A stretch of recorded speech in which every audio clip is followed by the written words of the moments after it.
18s, talaga namang lahat ng SB19 boys ay very talented.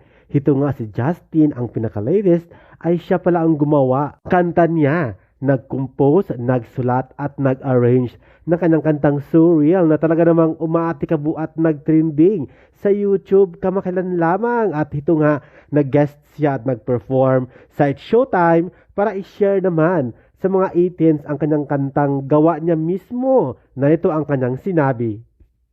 Siyempre po yung makatungtong sa stage or makapag-perform sa harap ng maraming tao and ma-enjoy nila yung sarili ko pong gawa na kanta. So ayun po, parang totoo siya nangyari ngayon pero hindi ko in-expect few years ago. So Yes. As the lyricist, composer, ito O diba, very talented Justin. Congratulations!